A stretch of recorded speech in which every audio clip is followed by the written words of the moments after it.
I had always been the shadow in the family, the quiet one who sat in the back, who never raised his voice, who listened more than he spoke. My name is Frank Thompson, and at 62, I was the epitome of the overlooked. The world saw me as poor not just in money, but in worth. I had spent decades trying to forge a life from the fragments left behind by my parents, who had left us with little more than a debt-ridden house in a neighborhood that had long since lost its luster. But there was something they didn't know, something I'd hidden beneath layers of resignation and muted despair.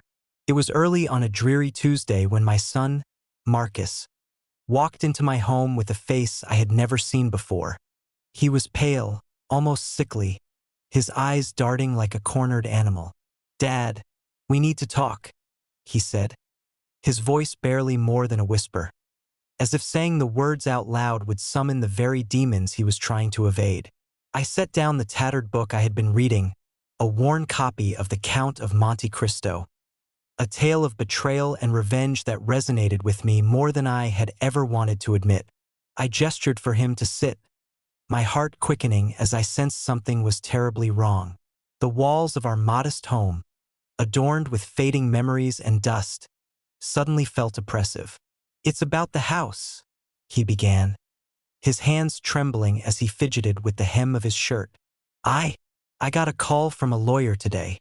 He paused, searching for the right words, but they eluded him. "They're saying the property is no longer ours. They're saying it's been sold." His words hit me like a freight train, the air thickening around us as the walls closed in. I felt my breath hitch, a strangled gasp escaping my lips. "Sold," I managed to croak out, the disbelief twisting in my gut. "What do you mean sold?" He swallowed hard, his gaze dropping to the floor as if it were more comforting than the truth that hung between us. I didn't know. I thought we were fine, but I found some papers in the mail. I thought they were junk, but they were real." He looked up then, desperation etched on his face. "I didn't want to tell you, Dad. I thought maybe we could fix it, but it's too late." "Who sold it, Marcus?" The question hung heavy in the air, a thread of accusation woven through my voice.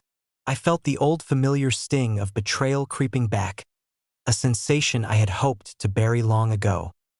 He shifted uncomfortably, the weight of his silence unmistakable.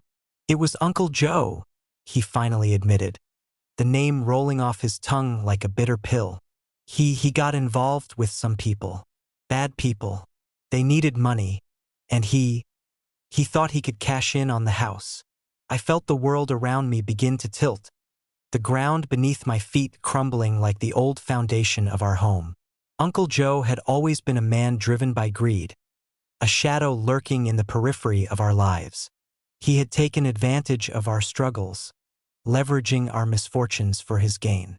It was a betrayal I had anticipated, yet the sting of it was sharper than I had imagined. The house was more than just a structure.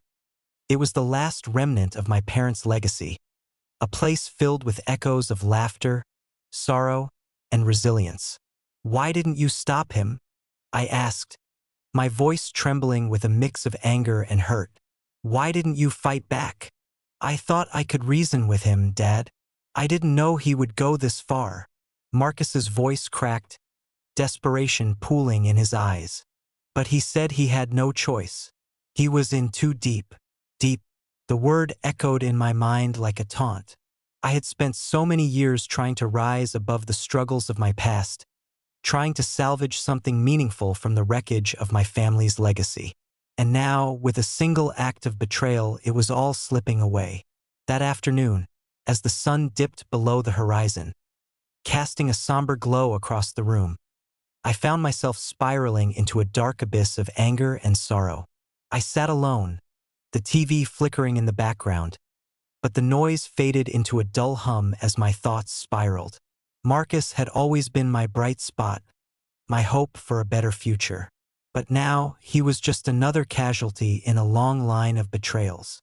But deep within me, beneath the layers of despair, something began to stir. I remembered the stories I had read, Tales of men who had been wronged but had risen from the ashes, wielding their pain like a weapon. I had always been the quiet one, but perhaps it was time to shed that skin. Perhaps it was time to become something else, something stronger. That night, as I lay in bed, I began to formulate a plan. I knew I had to act, but not out of desperation. No, this was not a story about revenge for revenge's sake. This was about reclaiming what was rightfully mine, and with it, a lesson for those who thought they could trample over the weak. But first, I needed to know the full extent of Marcus's situation. I needed to understand what I was up against. I slipped out of bed, my heart pounding with a mix of fear and determination. The time had come to uncover the truth, to dig deeper into the murky waters of betrayal and greed that flowed through my family. Little did they know, I had resources of my own, hidden beneath the surface, waiting for the right moment to resurface. Tomorrow I would begin my journey. Tomorrow I would give their estate lawyer a new deed. As the last echoes of Marcus's words faded into the air, I stood frozen, my heart pounding against the walls of my chest like a trapped bird. The house, our house, had been sold. The news weighed heavily on my shoulders, a leaden blanket of betrayal wrapping around me, stifling my breath. I could feel the old wooden floors beneath my feet creak in protest, as if they too were mourning the loss of our family legacy. I glanced at Marcus, who was staring at me with wide, searching eyes, a mix of fear and confusion etched on his young face. He was only 21, too young to shoulder the burden of our family's broken dreams, yet old enough to feel the sting of betrayal. I had always wanted to protect him from the harsh realities of our lives. Yet here we were, standing at the precipice of loss, staring into an abyss that Uncle Joe had carved out for us. "Dad, what are we going to do?" His voice trembled, breaking the silence that hung between us like a thick fog. I swallowed hard, forcing myself to think through the haze of anger and despair. "We need to find out exactly what happened," I replied, my voice steadier than I felt. "We need to confront Uncle Joe." The thought of facing my brother sent a fresh wave of bitterness coursing through me.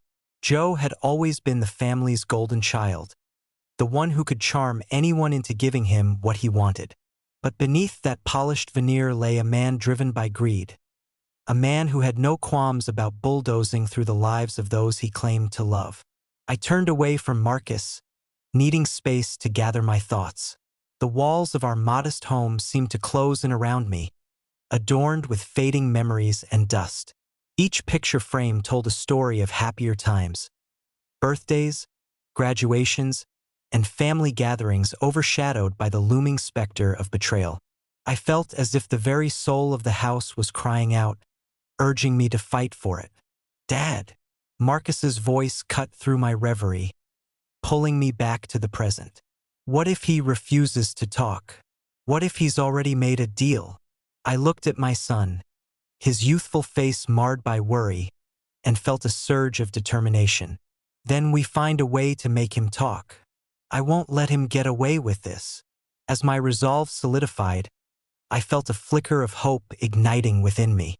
This battle wasn't just about reclaiming our home. It was about standing up for everything I had worked for, about proving to Marcus that we were worth more than Uncle Joe's fleeting whims. The next day, I sat at the old dining table, its surface scratched and worn, a relic of better days. I spread out the papers I had managed to gather, old deeds, correspondence with the bank, and any documentation I could find that might shed light on our financial situation. The light filtering through the grimy windows cast a dull glow over the papers, illuminating the dust motes that danced lazily in the air. I took a deep breath, steadying myself. It was time to put my plan into action. I needed to find a way to confront Joe without tipping him off. The last thing I wanted was for him to slither away, leaving me with nothing but my anger and the echo of his betrayal. The phone rang, jolting me from my thoughts. I glanced at the caller ID and felt my stomach twist. It was Joe. Should I answer? Part of me wanted to scream into the receiver, to let him know just how much he had hurt us. But another part of me knew that this was an opportunity, a chance to glean information from the man who had orchestrated this whole mess. "Hello," I answered, trying to keep my voice steady. "Frank." Joe's voice was as smooth as silk, a stark contrast to the turmoil roiling inside me. "I was just thinking about you. I heard about the sale. Tough break, huh?" I clenched my jaw, resisting the impulse to lash out. "Yeah, tough break," I replied, keeping my tone neutral. "You had a hand in that, didn't you?" There was a pause on the other end, a moment where I imagined him calculating his response. "I did what I had to do, Frank. The house was falling apart, and you know how the market is. It was a smart move. Smart for you, maybe." I felt my heart race, the anger bubbling just beneath the surface. "You didn't even think to consult me or Marcus. Come on, Frank. You and I both know you've been struggling to keep up with the bills.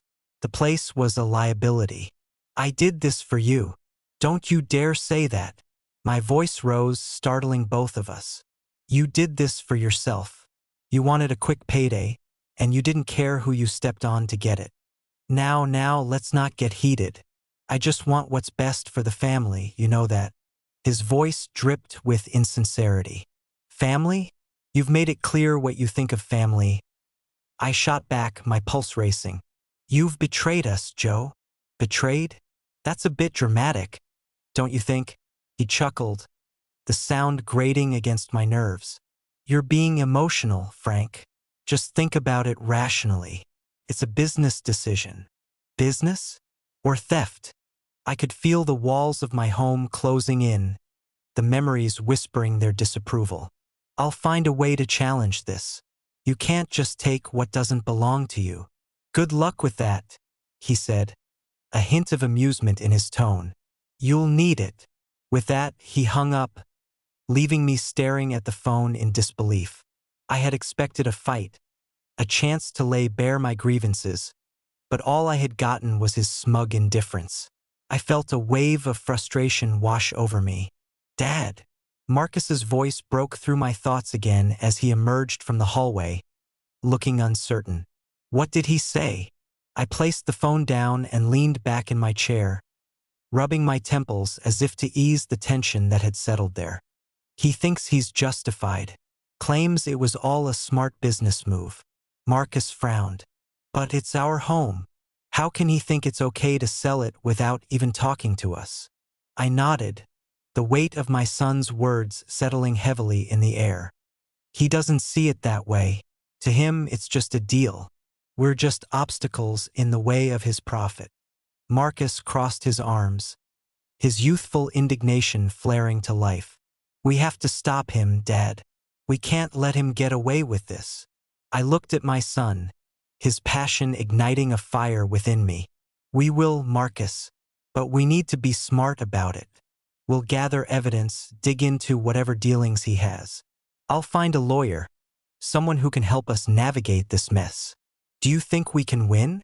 His voice was small, vulnerable. I placed a hand on his shoulder, grounding him in that moment. "I don't just want to win, Marcus. I want to make sure he knows he can't treat us this way. We deserve to fight for what's ours." With renewed determination, I began searching for a lawyer who could help us. I scoured the internet, searching for someone experienced in estate disputes. As I clicked through websites and read reviews, I realized that I wasn't just looking for legal assistance.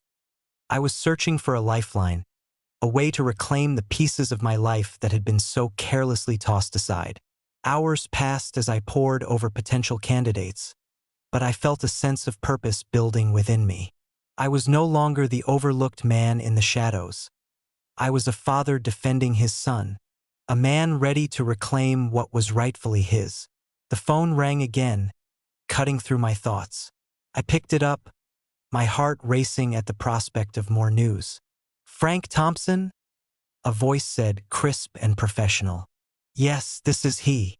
"Hi, this is Linda from the law firm of Carter and Associates. I received your inquiry about a potential estate dispute. When can we schedule a consultation?" I felt a surge of hope wash over me. "As soon as possible." This is urgent. We set a date, and as I hung up the phone, I glanced at Marcus, who was watching me with a mixture of concern and hope. We'll get through this, Marcus. Together. And as I looked around our modest home, I could almost hear the echoes of my ancestors whispering encouragement. This house had seen generations of Thompson resilience, and I wouldn't let it fall into the hands of greed and betrayal without a fight. The battle had just begun, and I was ready to reclaim my legacy. The consultation. The chill of the early autumn morning seeped into my bones as I sat at the kitchen table, staring at the pale, cracked surface that had witnessed too many family breakfasts. Sunlight filtered through the dingy window, casting a soft glow on the dust motes that danced in the air. The smell of old coffee wafted up from the mug in front of me, a bitter reminder of the sleepless night I had endured, my mind racing with thoughts of Uncle Joe and the twisted web he had spun around our family. I was meeting with a lawyer today, someone who could help me untangle Joe's deceit and reclaim what was rightfully mine. My heart thudded against my chest as I thought about what lay ahead. I needed to muster every ounce of determination I had, though doubt still gnawed at the edges of my resolve. What if I failed? What if my efforts were for nothing? Marcus entered the room, his hair tousled and his eyes still heavy with sleep. He was only 18, a young man on the cusp of adulthood, and yet he had already been thrust into a world filled with betrayal and disappointment. I couldn't bear the thought of him experiencing the same disillusionment I had felt throughout my own life. "Hey, Dad," he said, rubbing his eyes. "What's going on? You look like you've seen a ghost." "Just thinking about the meeting today," I replied, trying to keep my voice steady. "With the lawyer." He nodded, taking a seat across from me. The weight of the news had settled heavily on his shoulders. "Are you sure we can win? I mean, Uncle Joe, he's family. Maybe we could just talk to him again." The flicker of hope in his eyes stung. I wished it could be that simple, but Joe had crossed a line. "He's not the man we thought he was, Marcus. He's only out for himself. We can't let him get away with this." Marcus glanced down at the table, tracing the worn wood with his finger. "I just wish it didn't have to be like this. I didn't want to fight anyone. Neither did I. But sometimes, a fight was the only way to reclaim what was lost." "I know, son, but our home, it means everything to us. It's not just a house. It's our history, our family's legacy. We need to stand up for it." He met my gaze, and in that moment, I saw a flicker of understanding. It wasn't just about the house. It was about teaching Marcus the importance of fighting for what was right, about showing him that sometimes the hardest battles were the ones that mattered most. We finished our breakfast in silence, the weight of our conversation hovering in the air like a storm cloud. As I wiped the table clean, I felt the familiar twinge of anxiety creep back into my chest. I had never stepped foot in a lawyer's office before. What would I say? What if I didn't have the words to articulate the betrayal I felt? The clock ticked steadily, each second echoing my mounting dread. Finally, it was time to leave. I grabbed my worn jacket from the hook by the door and slipped it on, its familiar weight offering some semblance of comfort. The drive to the law office was filled with a tense silence, the streets lined with trees turning shades of orange and gold. Fall had always been my favorite season, its beauty a stark contrast to the turmoil swirling within me. As I turned onto the street where the office was located, my heart quickened. A quaint brick building stood before me, its white door inviting yet imposing. "Let's do this," I muttered, more to myself than to Marcus. He nodded, though his expression was a mixture of worry and hope. Inside, the office was warm and inviting, the walls adorned with certificates and photographs of smiling families. A receptionist greeted us with a bright smile, her presence a small balm to my frayed nerves. "Welcome. How can I help you today?" "I have an appointment with Mr. Reynolds," I replied, trying to sound confident. "Of course. Have a seat, and he'll be with you shortly." We settled into a pair of stiff chairs in the waiting area, and I could feel the tension radiating off Marcus. Are you okay? I asked, concern lacing my voice. He shrugged, his gaze fixed on the floor. I just don't want to lose everything. The house, Dad. It's all I've ever known. I reached over and squeezed his hand, trying to convey the strength I was still struggling to find within myself. We'll fight for it. No one can take away our memories or our love for this place. Moments later, a man in a tailored suit emerged from a door at the back of the office. He had a kind face, but there was an air of professionalism about him that made my stomach flutter. Frank Thompson? Marcus Thompson. That's us, I said, standing up as he approached.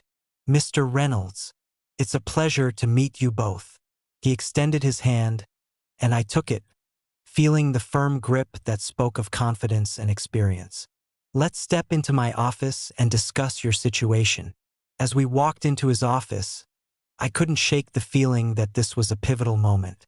The walls were lined with books, each one a testament to the law's complexity. The desk was cluttered with papers, yet somehow it felt organized, purposeful. I took a seat, Marcus sitting close beside me. Now, I understand you're dealing with a family dispute regarding your home, Mr. Reynolds began, his voice calm and steady. Can you tell me a bit more about the situation? I took a deep breath, steeling myself. My brother Joe sold our family home without telling us. It was supposed to be passed down to my son. We had no idea it was even on the market. Mr. Reynolds nodded, his brow furrowing as he listened. And how do you feel about this? What impact has it had on you and your son? A lot, I replied, my voice thickening with emotion. That house, it's filled with memories. My father built it with his own hands. It's our legacy, and Joe he just tossed it away for money. I see, he said, taking notes on a notepad. And have you spoken to Joe since you found out? Yes, I said, recalling the bitterness of our last conversation. He brushed me off like it was nothing, said I was being emotional. But this isn't just about property. It's about family. Understood. Family disputes can be particularly complex, he replied, leaning forward. The good news is that you have options. If Joe sold the house without your consent, we may have grounds to contest the sale. There could be legal avenues to reclaim your home. Hope flickered in my chest, igniting a spark I thought had long since dimmed. What do we need to do? Mr. Reynolds outlined the steps we would take. Gathering evidence, documenting the family history, and possibly filing a lawsuit if necessary. Each word he spoke painted a clearer picture of the path ahead. As he spoke, I glanced at Marcus, whose eyes were wide with anticipation. I could see the fear and determination battling within him. We were in this together, and no matter what, we would fight side by side. Thank you, I said, the weight of gratitude settling over me. I didn't know where to turn, but it feels like a step in the right direction. Mr. Reynolds smiled kindly. That's what I'm here for. We'll take it one step at a time. After our meeting, we left the office with a renewed sense of purpose. The air outside felt lighter, as if a burden had been lifted. I could see the flickers of hope in Marcus's eyes, and for the first time in days, I felt the shadows of despair begin to recede. As we drove home, I made a silent promise to myself and to Marcus. We would reclaim our legacy. Uncle Joe may have thought he could erase our history, but he was about to learn that the bonds of family were stronger than greed. The sun dipped low in the sky, casting a golden hue over the landscape, and as we drove through the familiar streets, I felt a sense of determination wash over me. No longer would I be the overlooked, the poor man left to wallow in despair. I was Frank Thompson, and I was ready to fight for what was rightfully ours. The morning sun crept through the tattered curtains, casting slivers of light on the worn floorboards of our modest home. I sat at the kitchen table, a chipped mug of coffee cooling in front of me, my mind racing with the implications of the meeting with Mr. Reynolds. His words echoed in my ears, a blend of hope and trepidation that stirred something deep within me. Contesting the sale won't be easy, Frank, he had said, his voice steady yet laced with caution. Uncle Joe has the legal documents on his side, but there are ways to challenge them. You'll need to dig into the family history, find any old agreements or claims that can bolster your case. I'd nodded, trying to absorb the magnitude of his advice. The thought of sifting through the remnants of my family's past felt daunting.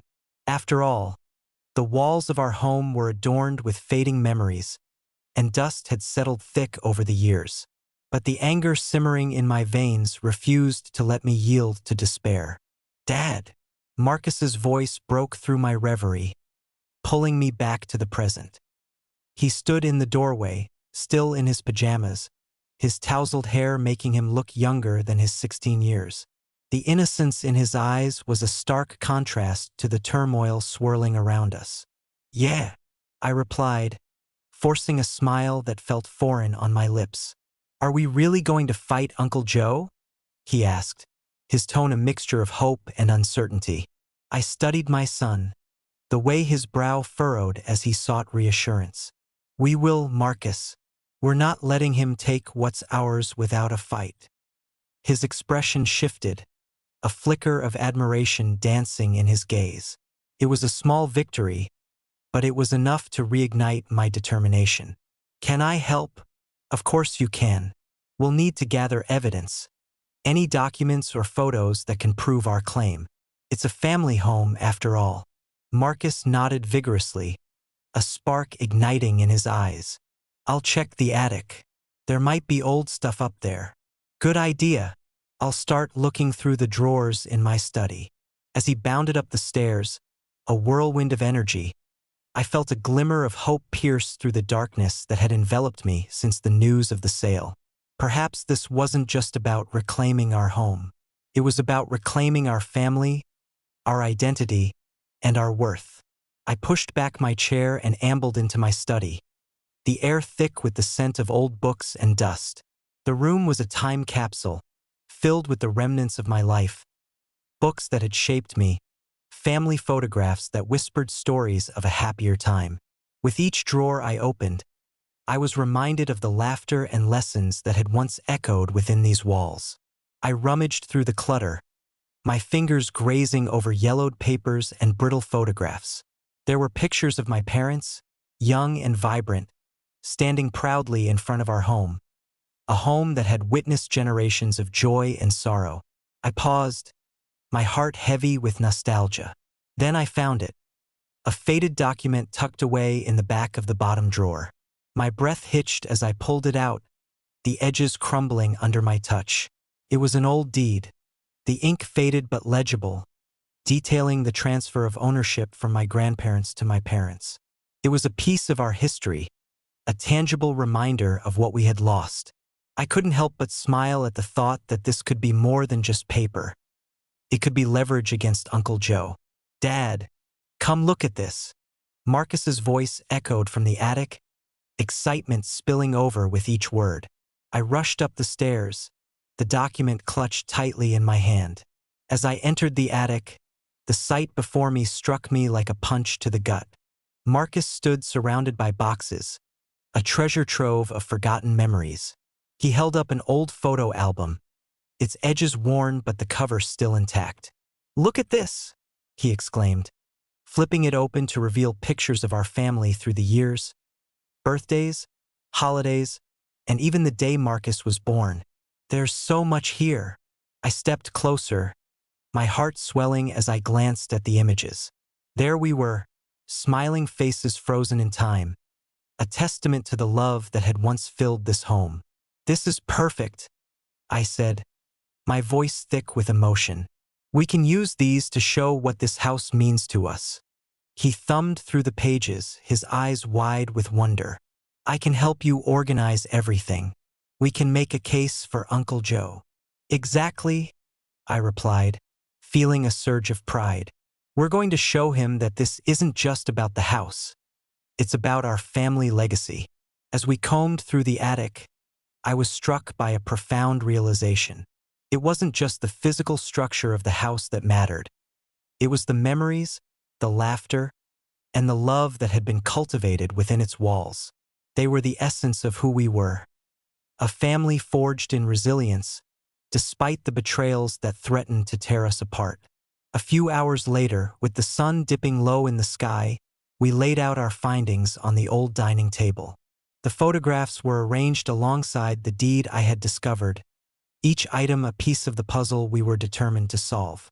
"We need to present this to Mr. Reynolds," I said, my voice firm. "He'll know how to use it in our favor." Marcus's eyes lit up. "When can we go?" "Tomorrow morning. We'll make a plan and approach him together." The thought of facing Uncle Joe loomed over us like a storm cloud, but I could feel the weight of my resolve. I wasn't just fighting for a house. I was fighting for my son, for the memories we still held dear, and for a future where we could reclaim our family pride. That night, I lay in bed, the shadows of the room wrapping around me like a heavy blanket. I thought of Uncle Joe, the man who had once been a part of my family, now a stranger driven by greed. How had it come to this? The betrayal felt like a knife twisting in my gut, but I refused to let it define me any longer. As I drifted off to sleep, I imagined the moment we would confront him. The words I would say, the fire in my heart, the determination that had been ignited within me. I would not be the overlooked brother anymore. I would stand tall, united with Marcus, ready to reclaim not just our home but the very essence of who we were. The next morning, I woke with a renewed sense of purpose. The sun spilled through the curtains, illuminating the dust motes dancing in the air, a reminder that even in decay, there was beauty. I felt a surge of adrenaline as I got out of bed. Today was a step toward reclaiming our legacy. As I prepared for our meeting with Mr. Reynolds, I glanced at the family photographs lining the walls. It was time to honor those who had come before us, to fight for the roots that had been planted deep in the soil of this home. Together, Marcus and I would reclaim our story. Together, we would give Uncle Joe a new deed, one that would remind him of the weight of family, of loyalty, and the consequences of betrayal. The morning sunlight poured through the grimy kitchen window, casting a pale glow over the scattered remnants of last night's hastily prepared dinner.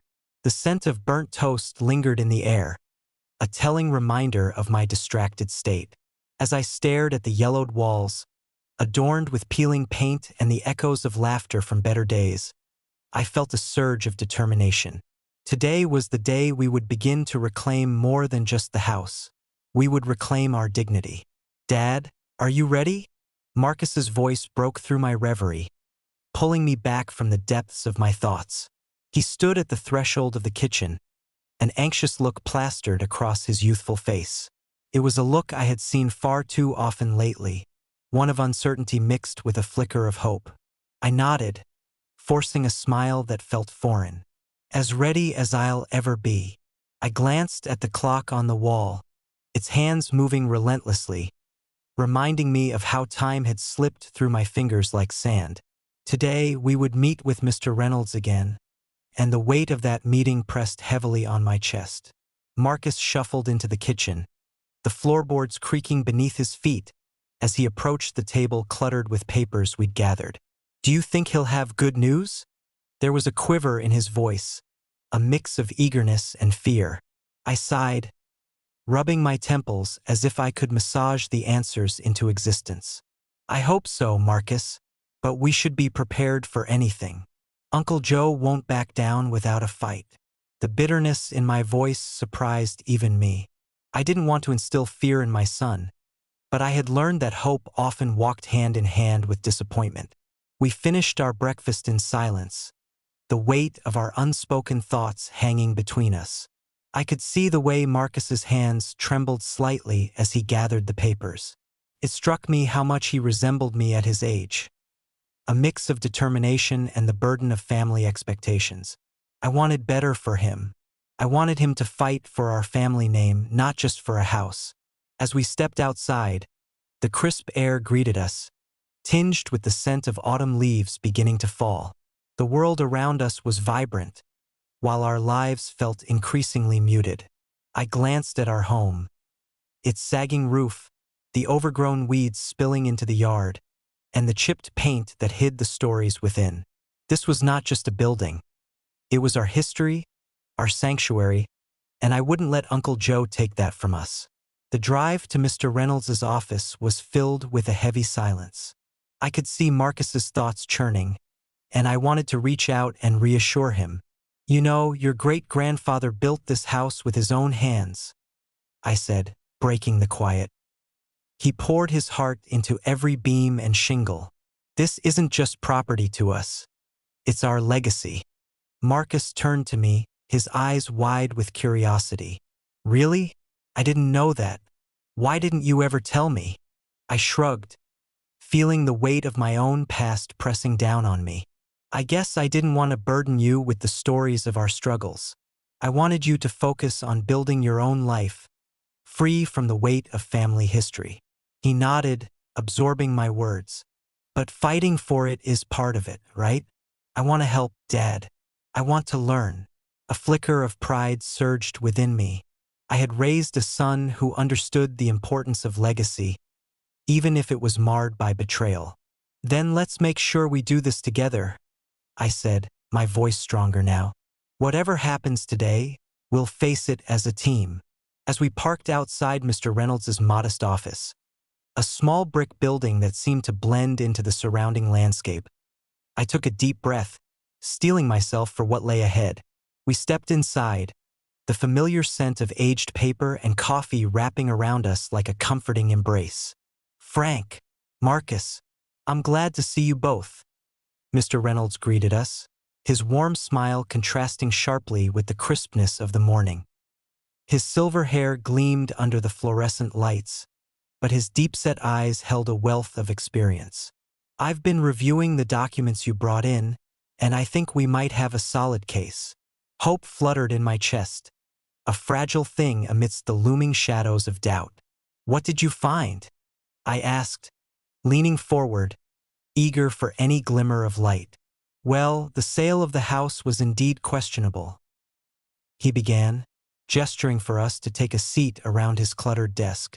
Uncle Joe may have acted outside the bounds of legality, especially considering your mother's will still holds weight. There are clauses that protect family property from being sold without consent. Marcus's eyes sparkled with excitement. So we can fight him? We can get our house back. Mr. Reynolds nodded, his expression turning serious. It won't be easy. Joe is savvy and has resources at his disposal. He's not just a family member. He's a businessman who knows how to manipulate the system. We'll need evidence, and we'll need to act fast. The weight of his words settled heavily around us. What kind of evidence? I asked, my heart racing. Anything that ties your family to the property. Documents, photographs, and testimonies from neighbors who can attest to your family's long-standing ownership. We'll also need to dig deeper into the sale itself. I suspect there are irregularities in how it was handled. As we delved into the specifics of what we needed, I felt a sense of purpose begin to bubble within me.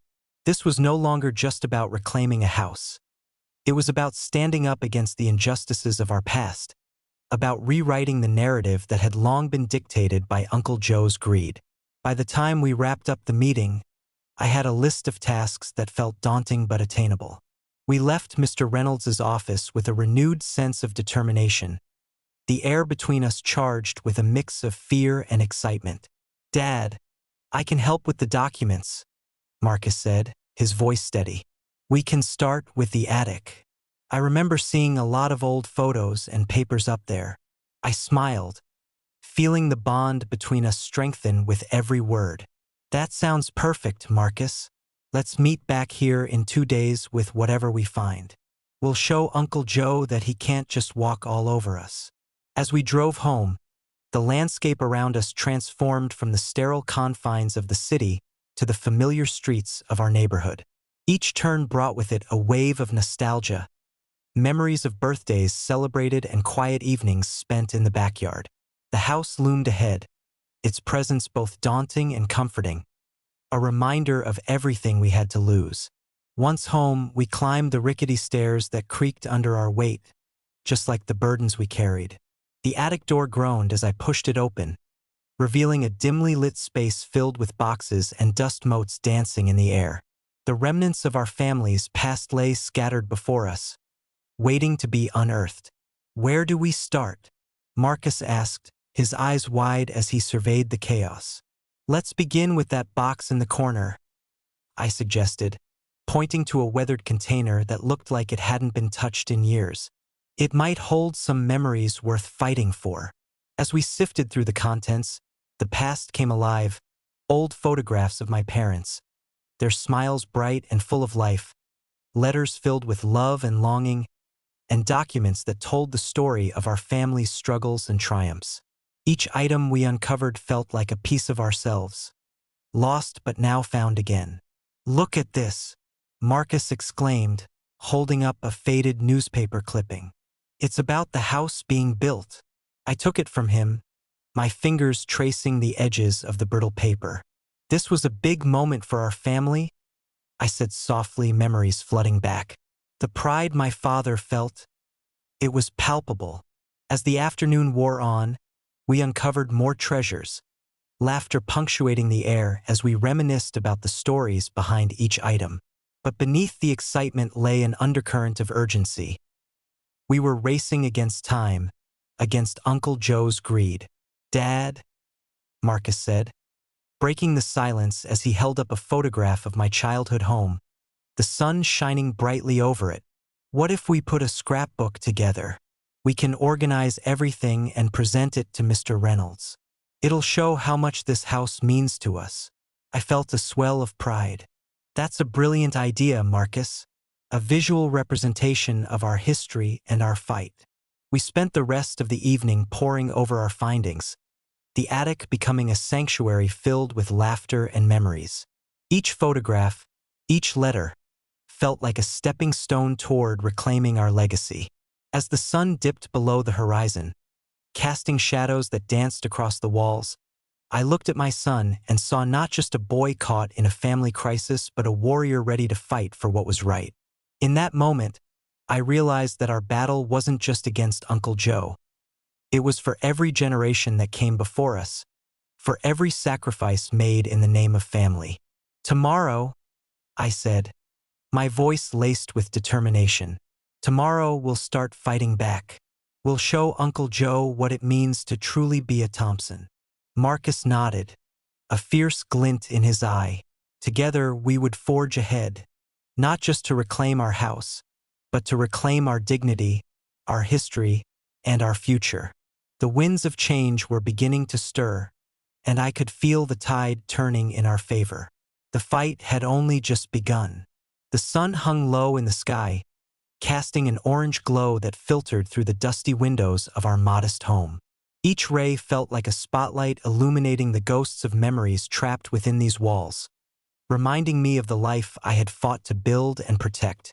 Marcus stood beside me, his youthful face lit with a mix of determination and anxiety, an embodiment of the resilience I had long forgotten.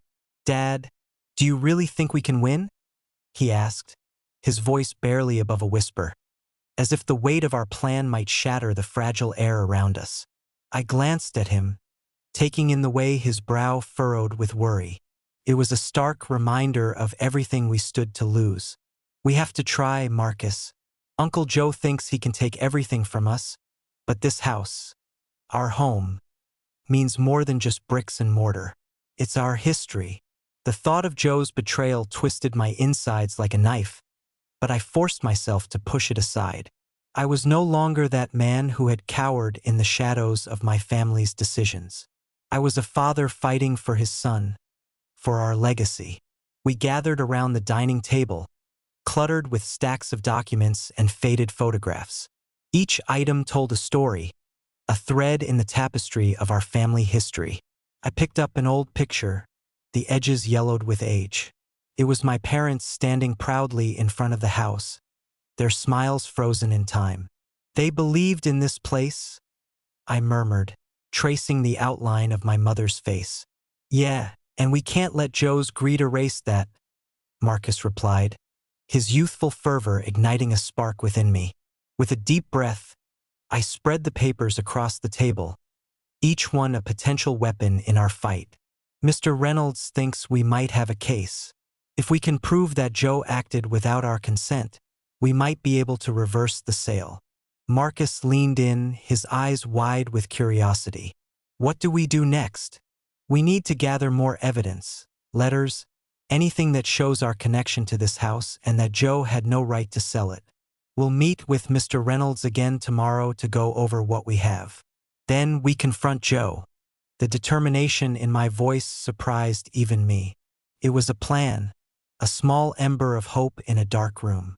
That evening, as the shadows lengthened, I felt the weight of the past pressing down on me.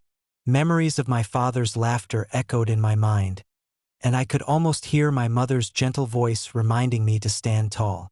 "Fight for what's right," she would say, her touch as light as a feather but her words as heavy as stone. I glanced at Marcus, who was now poring over a stack of old letters.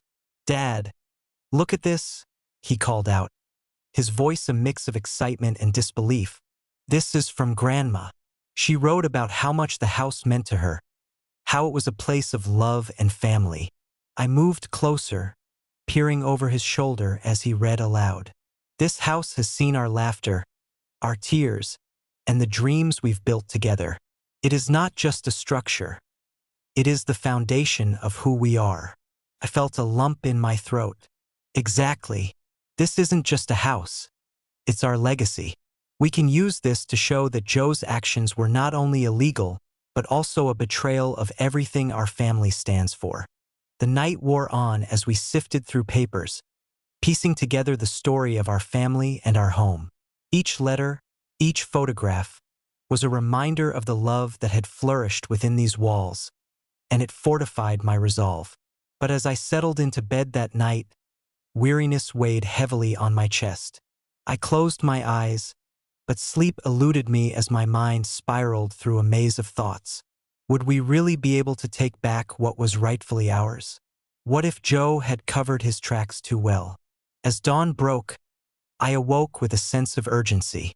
We had a meeting with Mr. Reynolds, and every minute counted.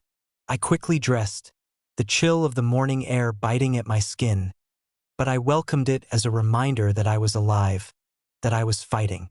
Marcus was already at the kitchen table, his eyes bright with enthusiasm that belied the weight of our task ahead.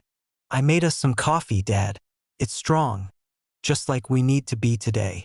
I chuckled softly, appreciating his attempt to lighten the mood. He was right, we needed strength, both in spirit and in our resolve. "Thanks, buddy. Let's go over our plan again before we head to Mr. Reynolds." As we reviewed our strategy, I felt the gravity of our situation settle in. This wasn't just about a house. It was about reclaiming our identity, our dignity, and the bond between father and son. The drive to the lawyer's office felt longer than usual. The streets blurred by, each passing building a reminder of the life we had built amidst the struggles. In my mind, I replayed the conversations we would have, the arguments we would make. When we finally arrived, the imposing brick building loomed over us, a fortress of legal jargon and bureaucracy. I took a deep breath, steeling myself for the battle ahead. Mr. Reynolds greeted us with a warm smile, but there was a seriousness in his eyes that matched our mood. "Frank, Marcus, I'm glad to see you both. I've gone over the documents you provided, and while we have a case, it won't be easy. Joe has likely prepared his defense." I nodded, the weight of his words settling heavily on my shoulders. "What do we do?" "First, we need to establish that Joe acted without your consent. If we can prove he was aware of your ownership and still chose to sell the house, we can challenge the legitimacy of the sale. I'll need you both to dig deeper into your family history, anything that ties you to the house itself." Marcus's eyes sparkled with determination. "We can do that. We have so much to go through." I felt a surge of pride as I looked at my son. "We'll do whatever it takes, Mr. Reynolds." "Good. I'll draft a letter to Joe, letting him know we intend to contest the sale. It's important to keep the pressure on him. I want him to feel cornered, just like a rat caught in a trap, he said, leaning forward with intensity. As we left the office, I felt a mix of hope and dread. We were standing on the precipice of a fight that would determine our family's future. The road ahead would be fraught with challenges, but for the first time in a long while, I felt the stirrings of courage within me. "Dad, we can do this," Marcus said, breaking the silence that had settled between us. I looked over at him and saw the fire in his eyes, a reflection of my own resolve. Yes, we can. Together. The path to reclaiming our home had begun, and with each step forward, I felt the shadows of despair receding, replaced by a light that promised hope. It was a fight for our legacy, and by God, I would not let my family's history slip away without a struggle. We were going to reclaim what was rightfully ours, and this time we wouldn't be overlooked. The early morning light spilled through the thin curtains of our modest home, casting a muted glow on the worn floorboards. I sat at the small kitchen table, the wood slick with years of spills and memories, and traced the grain with a fingertip. Each line seemed to tell a story, a whisper of the past that felt heavier today than it had in years. I could still hear Marcus's voice, filled with both hope and youthful determination, as we planned our next steps against Uncle Joe. "Okay, Dad," he had said, his excitement palpable. "We need to gather everything we can about the house, old deeds, photos, anything that proves it was ours. We can't let Uncle Joe get away with this." The resolve in his voice was like a spark, igniting a fire within me that had long been extinguished. I had spent too many years languishing in the shadows, feeling the weight of neglect and despair. But now, with Marcus at my side, I felt a flicker of something I hadn't experienced in a while. Hope. I pushed away from the table and stood up, the chair scraping against the floor with a groan that echoed my own apprehension. I had seen the way Uncle Joe looked at our family home, the way his eyes glinted with greed when he thought no one was watching. I had to confront that shadow, not just for myself, but for Marcus and the legacy of our family. "Let's start with the attic," I called out to Marcus, who was still rummaging through the living room. The attic was a treasure trove of forgotten memories, a time capsule of our family's life. Dust motes danced in the air as I climbed the narrow staircase, each step creaking like a voice from the past warning me of the dangers ahead. The attic was dimly lit, the single bulb hanging precariously from the ceiling casting long, eerie shadows. Boxes piled high were like sentinels keeping watch over the remnants of our history. I glanced around, my heart racing as I remembered the summers I'd spent up here, the scent of mothballs mingling with the faint traces of cedar. Memories flooded over me. My mother's laughter as she sorted through old clothes, my father's stern but loving voice guiding me as I learned to ride a bike in the yard below. "Dad, I found something." Marcus's voice broke through my reverie. He was kneeling beside an old trunk, the leather cracked and worn. I approached him, my pulse quickening. "What is it?" I asked, peering over his shoulder. He lifted the lid, and a cloud of dust erupted, forcing us to cough. Inside, nestled among yellowed newspapers and frayed photographs, lay a collection of old documents. My heart raced as I recognized the top sheet, the original deed to our home. "Look!" Marcus exclaimed, holding it up like a trophy. "This is it." The weight of the document felt heavy in my hands, a tangible link to our past. I scanned the faded ink, tracing the names of my parents, their signatures bold yet humble. This was proof of our ownership, a lifeline in our fight against Uncle Joe. "This is incredible," I said, my voice trembling with emotion. "We can take this to Mr. Reynolds. He can help us build our case." Marcus grinned, his eyes shining with a mix of pride and relief. "We need to find more, though. There has to be something else in here that can help us." We dug through the trunk together, uncovering photographs of family gatherings, birthday parties, and the occasional candid shot of me stealing a slice of cake when I thought no one was looking. Each picture was a reminder of the joy that once filled these walls, a stark contrast to the betrayal we now faced. "Here," Marcus shouted, pulling out a newspaper clipping. It was an article from when my parents had first bought the house, detailing the neighborhood renovations and the excitement of new beginnings. It was a small piece of history, but it felt monumental. I could see Marcus's enthusiasm bubbling over. "If we can show how long our family has lived here, it might help our case. Joe can't just take it from us. It's ours." His words resonated within me, stirring something deep. I had spent too long feeling powerless, letting Uncle Joe's greed overshadow our family's legacy. I straightened my back, a newfound determination igniting within me.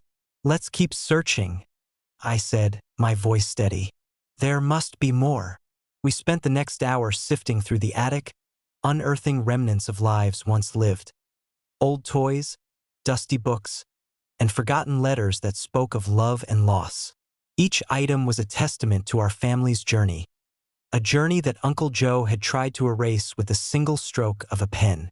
As the sun rose higher in the sky, casting a warm glow through the attic window, I felt a shift within myself.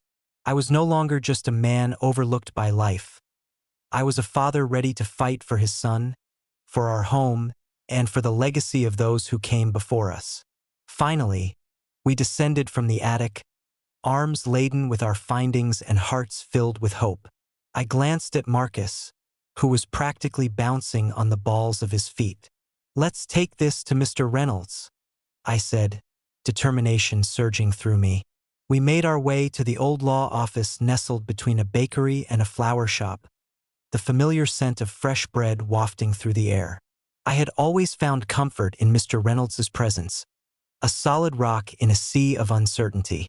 As we entered the office, the scent of aged paper and polished wood greeted us. Mr. Reynolds, a stout man with cascading white hair and kind eyes, looked up from his desk, a gentle smile spreading across his face. "Frank, Marcus, what brings you two here today?" he asked, his voice warm and inviting. "Mr. Reynolds, we have something important to discuss," I began, laying the deed and newspaper clipping on his desk. "It's about the house." His expression shifted as he leaned closer, studying the documents with the intensity of a hawk spotting its prey. "Ah, I see," he murmured, his brow furrowing slightly. "Where did you find these?" "Up in the attic," Marcus chimed in, his voice brimming with excitement. "We want to challenge Uncle Joe's sale. We need your help." Mr. Reynolds nodded, a thoughtful look crossing his face. "This is excellent news, but we need to be strategic. Uncle Joe has a good lawyer, and he won't give up without a fight." A chill ran down my spine at the thought of Joe's smug face, but I quickly quelled the wave of fear. "What do we need to do?" I asked, my voice steady. "We'll need to gather more evidence," he said, glancing between us. "Any other documents, photographs, or witnesses who can vouch for your family's ties to the house will be invaluable. We can also look into the legality of the sale itself. If Joe acted without your consent, we have a strong case." I nodded, feeling the weight of the challenge ahead settle on my shoulders. It wouldn't be easy, but for the first time in years, I felt ready to take on the fight. "Let's do this," I said, my voice filled with a newfound strength. "We're going to reclaim our home." As we left the office, Marcus walked beside me, his youthful energy infectious. "We can do this, Dad. We will." In that moment, I could see it clearly. The path ahead was fraught with challenges, but with Marcus by my side, I felt invincible. Together, we would face Uncle Joe and reclaim not just a house, but our family's legacy. As we stepped into the sunlight, I glanced back at the law office, a fortress of hope in a world that had felt so dark. I was Frank Thompson, a father determined to fight for what was rightfully his. And for the first time in a long time, I felt like I was ready to take on whatever lay ahead. The weight of legacy. The sun dipped low on the horizon, casting long shadows across the cluttered floor of our family home. Frank Thompson stood at the threshold of the living room, staring down at the mess of papers strewn across the coffee table. Each document was a piece of the puzzle that would help him reclaim not just a house, but the very essence of his family's legacy. Marcus sat across from him, his youthful face etched with concentration as he sorted through the remnants of their past. "Dad, look at this," Marcus said, holding up an old photograph. It was a faded image of his grandparents standing proudly in front of the house, the paint fresh and the lawn lush. They were young, full of life and hope, a stark contrast to the weight of despair that now hung over their home. "Yeah," Frank replied, his voice thick with emotion. "They built this place with their own hands. It was supposed to be our sanctuary, not a pawn in Uncle Joe's game." Marcus's eyes flickered with determination. "We can prove it was never his to sell. The house was willed to us. There has to be something in these papers." Frank leaned over the table, his heart racing as he scanned the documents. "You're right. We just need to find the right one." He felt a flicker of hope igniting within him, pushing back the shadows of despair that had lingered for too long. As they flipped through the pages, the air grew thick with anticipation. Each letter and signature spoke of promises made, of a legacy built on the foundations of hard work and love. Frank could almost hear his mother's voice, reminding him of the importance of family and the strength that came from standing together. "Here," Marcus exclaimed, pulling out a yellowed envelope. "This looks important." He carefully opened it, revealing a deed dated decades ago. The words "Thompson Family Estate" stared back at them, a lifeline thrown in the turbulent sea of their recent turmoil. Frank's heart raced. "This is it. This proves the house belongs to us. We just need to get it in front of Mr. Reynolds."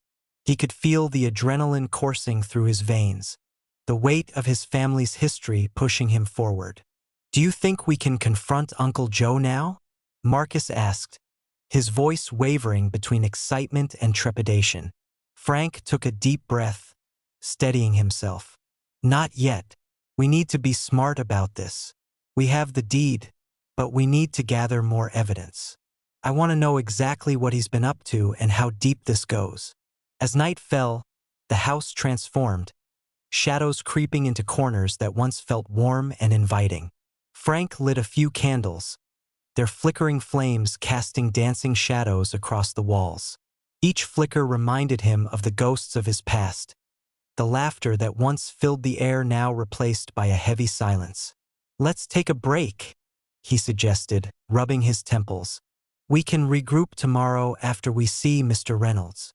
"Okay," Marcus replied, his voice softening, "but I can't shake the feeling that we're running out of time. What if Uncle Joe does something else?" Frank stood up, the weight of his son's words pressing heavily on his chest. "We won't let him. We'll fight for this, Marcus. We're not giving up." As they cleared the table and tucked the documents away, Frank felt the shift within himself. The quiet man who had let life dictate his worth was slowly transforming. He was becoming a force of nature, ready to reclaim what had been taken from him. The next morning arrived with a slate-gray sky, an ominous omen that matched Frank's mood. He and Marcus made their way to Mr. Reynolds' office, the air thick with unspoken tension. The familiar scent of old books and polished would welcome them as they entered the small, cluttered space. The lawyer was already waiting for them, his expression grave as he gestured for them to take a seat. "Good to see you both," Mr. Reynolds said, his voice steady but laced with concern. "I've reviewed the documents you brought. It seems you have a solid case, but we have to tread carefully. Uncle Joe has more influence than you realize." Frank nodded, his resolve hardening. "We're ready to confront him. He can't just take what's ours." "Confrontation is risky," Mr. Reynolds cautioned, leaning forward, fingers steepled. "You must prepare for the possibility that he may not back down easily. He has a lot to lose, and desperation can lead to dangerous actions." "Like what?" Marcus interjected, his youthful bravado wavering. "Like denying the validity of your claims, or worse, trying to intimidate you into backing off. Mr. Reynolds replied, his gaze stern. You need to be prepared for anything. Frank clenched his fists, feeling the heat of anger rising within him. Then we'll be ready. We won't let him intimidate us. Mr. Reynolds nodded, a flicker of respect crossing his features. Good, but I advise gathering more evidence on his dealings. If you can show that he's acted in bad faith, it will strengthen your position. Frank felt the weight of each word. What do you mean? Look into any recent transactions he's made concerning the property. If he's been dishonest about the sale, it could turn the tide in your favor, Mr. Reynolds explained. Let's do it, Marcus said, determination sparking in his eyes. We'll find out what he's been up to. As they left the office, Frank felt a surge of adrenaline. Each step felt purposeful, the ground beneath him solid. They had a plan, and for the first time in years, he felt the faint glimmer of hope. That evening, Frank and Marcus settled back in their living room, a makeshift war room filled with papers, photographs, and the remnants of their family history.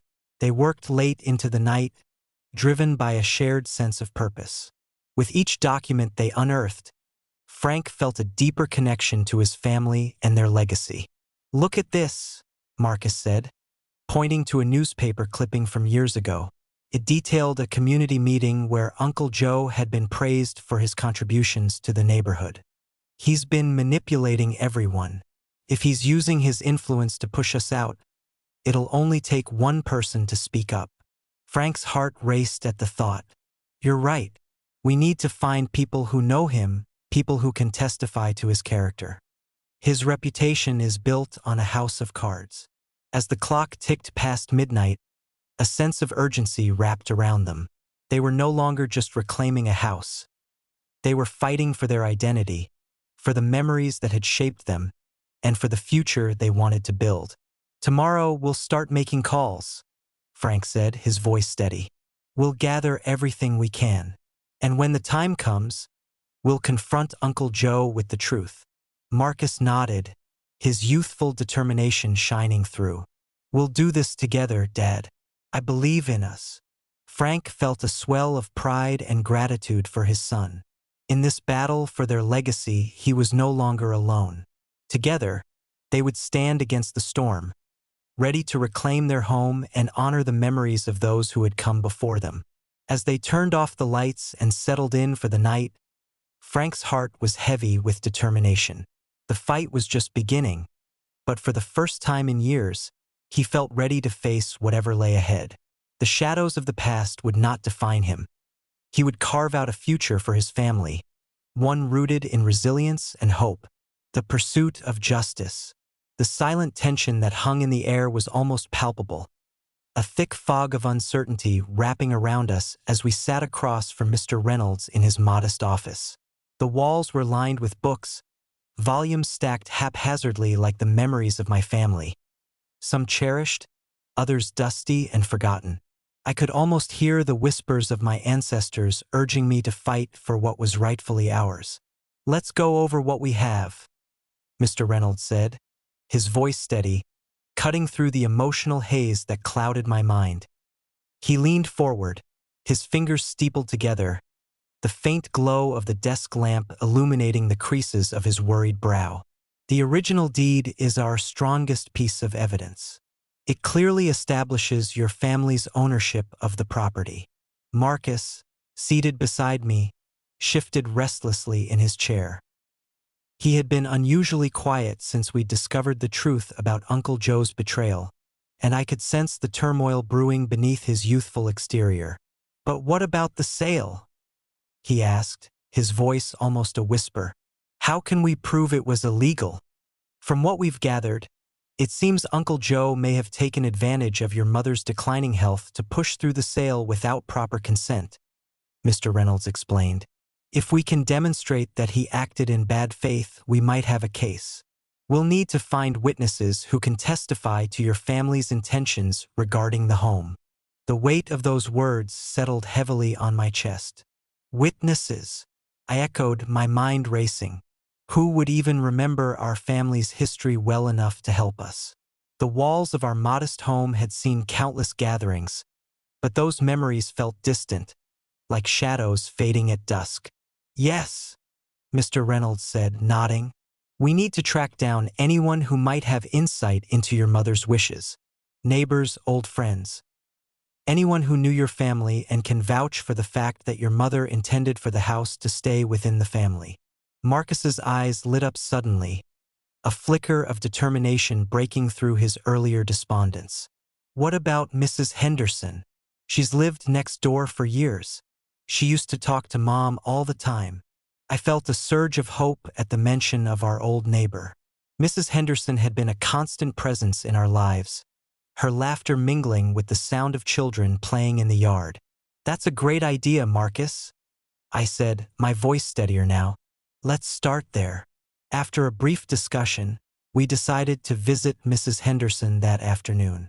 The sun hung low in the sky, casting a golden hue over the neighborhood, a stark contrast to the heavy burden in my heart. As we approached our old home, memories flooded me. Marcus and I playing tag in the backyard, my wife tending to her garden, the smell of fresh-baked cookies wafting from the kitchen. Each recollection was a reminder of what was at stake. When we reached Mrs. Henderson's doorstep, I hesitated for a moment. I hadn't seen her in years, and the thought of rehashing painful memories made my stomach churn. But before I could second-guess myself, Marcus knocked on the door, breaking the silence that hung between us. Frank! Her voice was warm, filled with the loving familiarity I remembered. I could hear the shuffling of her feet inside, the sound of her approaching us like a comforting embrace. The door swung open, revealing her silver hair and kind eyes, still sparkling with the vivacity of youth. "Oh, my dear Frank," she exclaimed, her arms wrapping around me in a tight hug. "It's been too long. And Marcus, look at you. You're all grown up." "Thanks, Mrs. Henderson. It's good to see you," Marcus said, a shy smile creeping onto his face. Come in," she urged, stepping aside to let us in. The familiar scent of jasmine and freshly brewed tea enveloped me as I crossed the threshold into her home. The walls were adorned with photographs, snapshots of a life well lived, and they reminded me of the warmth that had once filled our own home. After a few moments of small talk, I gathered my courage and broached the topic that weighed on my heart. "Mrs. Henderson, we need your help," I said, my voice trembling slightly. "It's about the house." Her expression shifted, concern etching lines across her forehead. "What do you mean? Is everything all right?" I took a deep breath, steadying myself. "Uncle Joe sold our family home without our consent. We're trying to prove that it was wrongfully done, and we need witnesses to confirm that my wife, your friend, wanted the house to stay in the family." Mrs. Henderson's eyes widened in shock.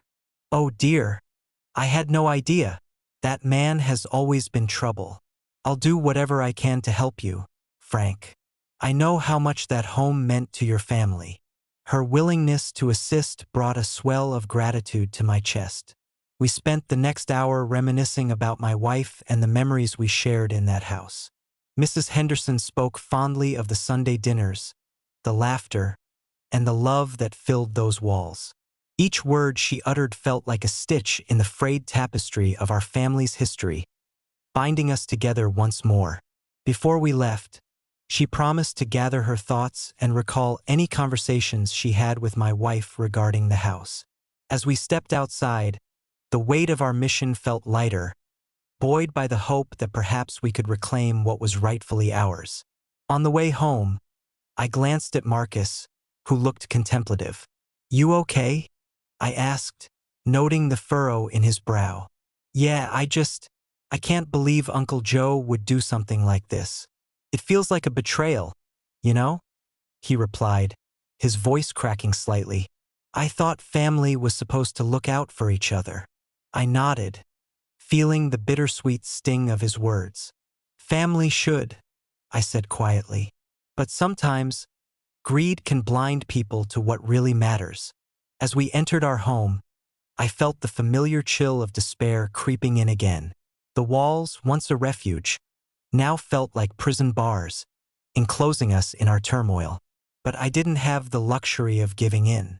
Not anymore.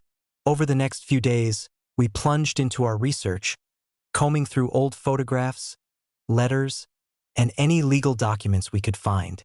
Each piece of paper was a thread in the fabric of our family's legacy, and with every discovery, I felt the flicker of determination grow stronger.